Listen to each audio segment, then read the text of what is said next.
Şimdi öyle bir şerefsizlik düşünün ki bütün hayatınızı etkileyebilir. Aldığınız bütün kararları kendisine bağlayabilir ve bütün bunlar olurken hiçbir şeyin farkına bile varmayabilirsiniz. Amerika'nın oyunları bunlar şeklinde videoya başlamak istemezdim ama kusura bakmayın. Bugün biraz bol düşünmeli ve sonunda da biraz ödevli bir video hazırladım size. Ama videoya geçmeden önce bugünün sponsoruna bir merhaba diyelim. Sivilcelerim. Eğer sivilce konusunda bir indirim istiyorsanız sivilce 15 yazın ve %15'lik bir indiriminizle çok güzel bir biçimde güne başlayabilirsiniz.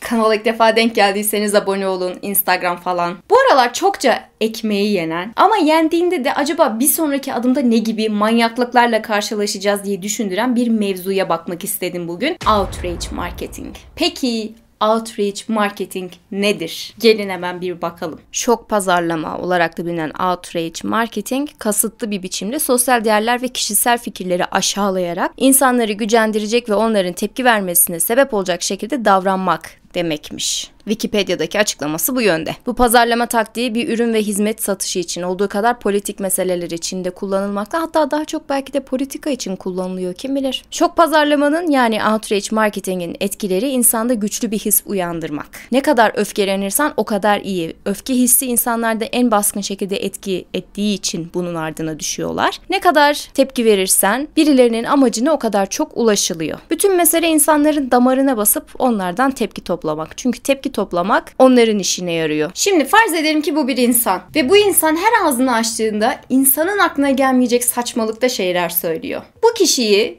bir tane destekleyen varsa 9 kişi de bu kişiye karşı çıkıyor diyelim. Ancak o 9 kişinin verdiği tepki bu kişiyi destekleyen bir insanın fikrini değiştirmiyor veya bu kişinin susmasına da sebep olmuyor. Düşünülenin aksine farklı bir biçimde sonuçlanıyor ve bu kişi normal zamanlarda sadece bir tane tepki alacakken, çünkü bir tane destekleyeni var ya, bir anda 10 tane tepki almış oluyor. 10 tane tepki alınca da belki en başta bir tane takipçisi varken sonradan bu kadar tepki veriyorlar ne oluyor diye düşünen insanlar sayesinde destekleyeni artıyor. Buna direkt olarak bir örnek vereyim. Son zamanların en çok bilinen örneği Andrew Tate. Andrew Tate internette kadın düşmanlığı ile bilinen birisiydi. Kendisi çok rahat bir biçimde kadınlara hakaret edip akla mantığa sığmayacak şeyler söyleyebiliyordu. Gündemde kalmak için o kadar garip şeyler söyledi ki bir noktadan sonra bulunduğu bütün platformlardan atıldı. Bu Andrew Tate kişisi aynı zamanda Romanya'da insan ticareti de yapıyor. Bununla biliniyor yani. Bunun kanıtları falan da var. Birçok konuda falsosu var ve o kadar rahat bir biçimde hem TikTok'ta hem de YouTube'da katıldığı podcastlerde insan düşüncelerini zehirleyebilecek şeyler söylüyordu ki insanlar bu Tate'in nasıl dışarıda olduğuna şaşırıyordu hatta.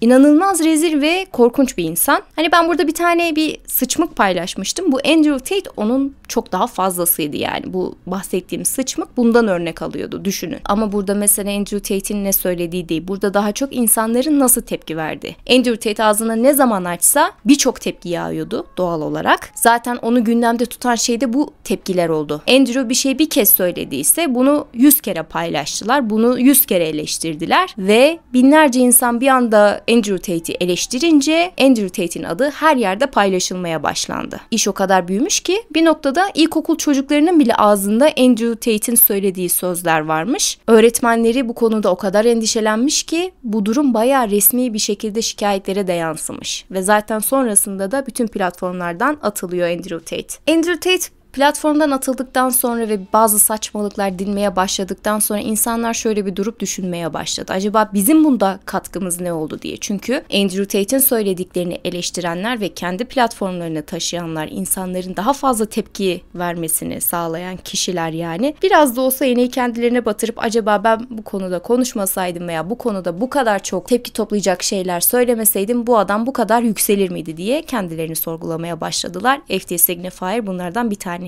Aslında internete baktığımız zaman bu konuda bu şekilde meşhur olan çok fazla insan var. Özellikle de internet ve YouTube için konuşacak olursam YouTube'un algoritması bir insanın sevilip sevilmediğine bakmıyor. Bir insanın tepki alıp almadığına bakıyor ve bir insan ne kadar çok tepki alırsa o insan hakkındaki içerikler veya o insanın içerikleri daha fazla kişinin önüne çıkarılıyor. Diyelim ki bir video hazırladım. Videoyu beğenenden çok beğenmeyen var. Ama bu YouTube'un hiç umrunda değil. YouTube beğenenlerle beğenmeyenlerin sayısına bakıp ikisini bir araya getirip ne kadar tepki topladığına bakıyor. Veya aynı şeyi yorumlar için de söyleyebiliriz. Diyelim ki bir tane güzel yorum var, diğerlerinin hepsi kötü yorum. YouTube tek tek yorumları takip edip hangi videonun sevildiğini, hangi videonun sevilmediğine bakmıyor. Ne kadar çok yorum toplandığına bakıyor ve günün sonunda etkileşim sayısına göre senin videonu başka insanların önüne çıkarıp çıkarmamaya karar veriyor. Aslında bu şekilde bir içerik üretilmeye de itilmiyor değiliz. Yani ne kadar çok tepki toplarsan o kadar çok iyi mantığıyla ilerliyor bazı şeyler. Ve bunun değişeceğini de hiç zannetmiyorum açıkçası. Amerika'da bunu en çok kullananlar alt-right denilen kesim. Muhafazakar yeni nesil denilebilir mi? Bence denilebilir. Bu kişiler işte Ben Shapiro'lar, Matt Walsh'lar, Candace Owens'lar falan demek oluyor. İnsanlardan tepki toplayarak, algıda seçicilik yaparak paylaştıkları yalan haberlerle gündemde kalan tayfa. Herkes aslında onların ne kadar çirkef ve bir o kadar da sevilmez insanlar olduklarının farkında. Yani kimse böyle ay Matt Walsh da ne kadar mantıklı, ne kadar kaliteli bir adam demiyor.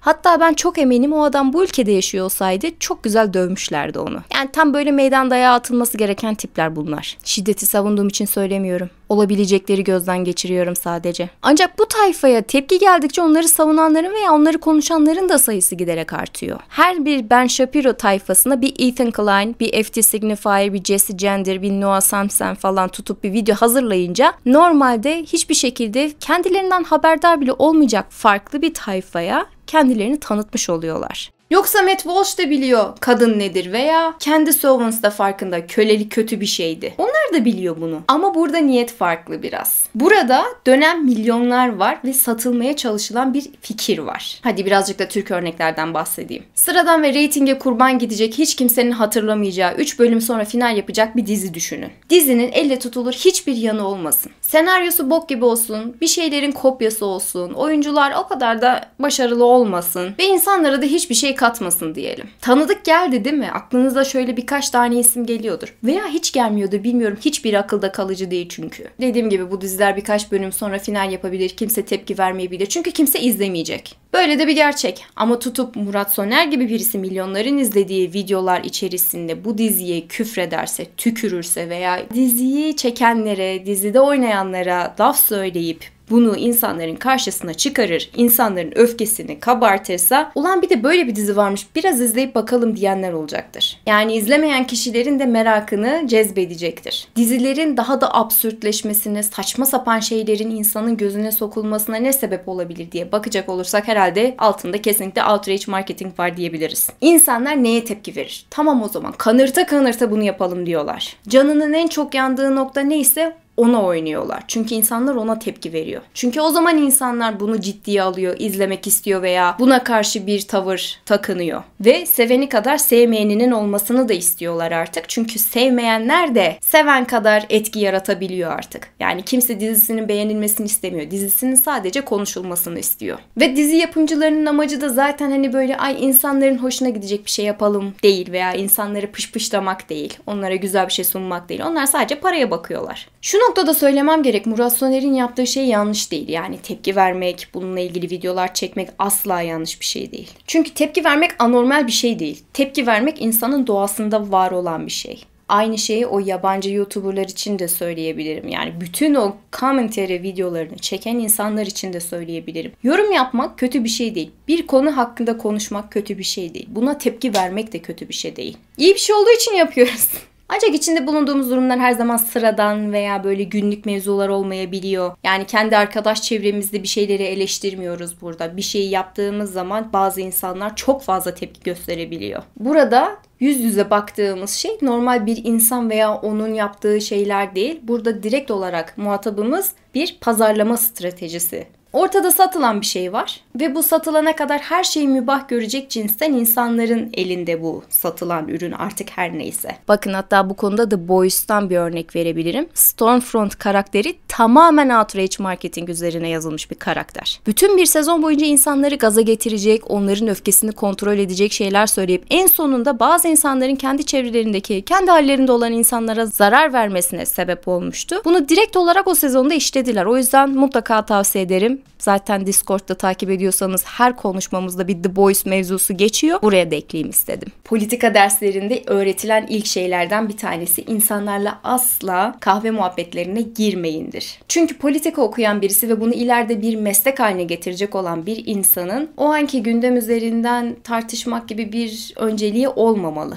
Bu şeyleri nasıl yönetebileceğinin veya bu şeylerden nasıl veri toplayabileceğinin yollarını aramalı. İlk olarak öğretilen bu. Veri toplamak, veriyle kavga etmek değil yani. Bu aslında bütün mesleklerde de öyle değil mi zaten? İlgilenilen bir konu meslek veya iş haline geldiği zaman diğerlerinden farklı bir biçimde bir şeyleri görmeye başlamıyor muyuz? Outrage marketingte bir şey satmaya çalışan insanlar da gelen tepkilerin ne kadar ahlaki olabileceğine bakmıyor. O yüzden sadece ne kadar insana hitap edebileceğini ve günün sonunda neler kazanabileceğine bakıyor. Bu da böyle bir şey. Peki dediğim gibi bu durum ahlaki bir şey mi? Yani bu kadar kör göze yapılan bir şey insanların ahlaki olarak çökmesine sebep olmaz mı? Ahlak anlayışınızın neyle şekillendiğine göre değişebilir bu durum. Eğer ahlak anlayışınız dine bağlı geliştiyse kötü bir haberim var. Dinler de bu outrage marketingten çok fazla faydalanmış kurumlar olabiliyorlar. Yani karınızı hafifçe dövebilirsinizden tutun da şunu yersen cehennemde şu şekilde yanacaksana kadar giden dinlerden bahsediyorum. İnsanlara korku ve endişe aşılayan dinlerden. Hep bir şeylerin cezasının, belasının,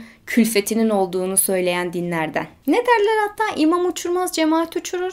İşte tam bu outrage marketing oluyor. Birisinin söylediğinden çok söylenene gelen tepkiler yani. Bu taktiklerle insanların aklına girildiği zaman cemaat olma ayağına veya bir şeylere dahil olma, kendilerinin de ondan olduğunu kanıtlama amacıyla veya kendilerine karşı kötü bir şey yapılması korkusuyla hareket eden insanlar işi ne noktaya vardırabilir mesela?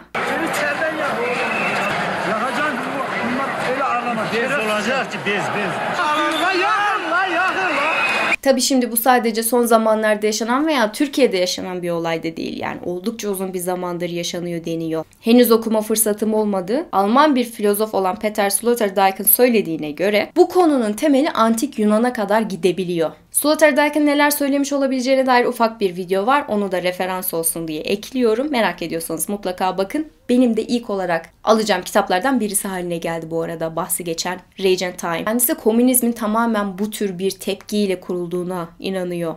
Pek de haksız değil yani. Düşünecek olursak birçok uç fikir zaten bu tür öfkelerden beslenmiyor mu?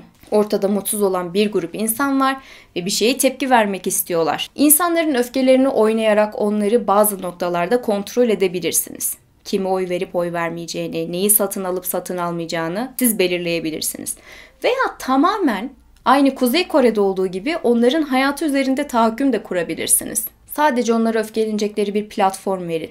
Bu da bizim için internet oluyor galiba. İnternette öfkesiz adam bulmak imkansız. Herkes birinin anasına sövüyor. Tam olarak bu sebepten. Sürekli insanın algılarıyla öfke bazlı oynadıkları için İnsanlar bir şeye sürekli tepki verme ihtiyacı hissediyor. Peki kötü bir şey gördüğümüzde hiç mi tepki vermeyeceğiz? Yani sırf bunun bir pazarlama taktiği olduğunu bilsek bile yani hiç mi bir kötü bir şey söylemeyeceğiz yani? Ortada kötü bir şey var. Buna tepki vermemek mi gerekiyor? Her şeye bunlar Amerika'nın oyunu deyip geçmek mi gerekiyor yani? Hayır. Tabii ki de değil. Tepki vermek dediğim gibi çok doğal bir şey. İnsanın doğasında olan bir şey. Tabii ki de tepki vereceğiz. Tabii ki de konuşacağız. Tabii ki de bir şeyin yanlış olduğunu söyleyeceğiz. Sadece insanın bam teline basan konularda bundan kim neden faydalanmaya çalışıyor diye düşünmek belki faydalı olabilir. Bilemiyorum, belki de şu anda konuşan şey anksiyete ve paranoyadır. Yani çünkü günün sonunda her şeye acaba bu benden ne elde etmeye çalışıyor diye bakmak pek de sağlıklı bir şey değil. Farkındayım. Ama yine de daha mantıklı düşünebilmek ve tepkileri daha mantıklıca ortaya koyabilmek için biraz durup lan burada bir terslik mi var diye düşünmek gerekebilir belki de. Evet, belki yorucu bir şey olacak bu şekilde düşünmek ama her şeyin bize bu şekilde pazarlandığı bir dönemde yanlış kararlar almamak veya tepkiye dayalı hareket etmemek için kendi davranışlarımızı, kendi verdiğimiz tepkileri kontrol etmemiz gerekebilir. Sadece kendi düşüncem. Çünkü ben görüyorum dışarıda o kadar çok insan var ki adamlar yaşamıyor. Adamlar sadece tepki koyuyor.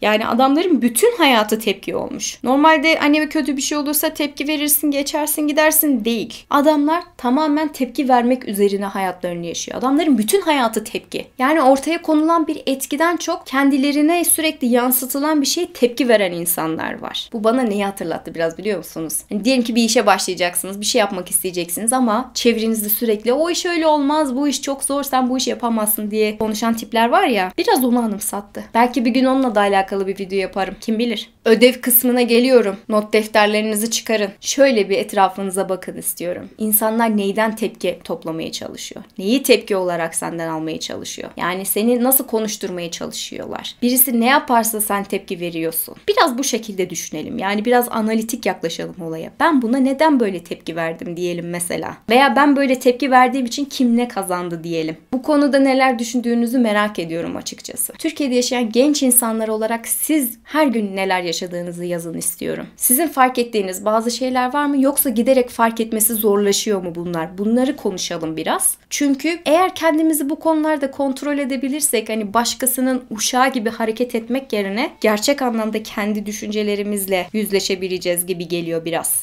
Yorumlarınızı bekleyeceğim. Bugünlük bu kadar. Kendinize çok iyi bakın. Hadi ben gideyim de pizza gelsin.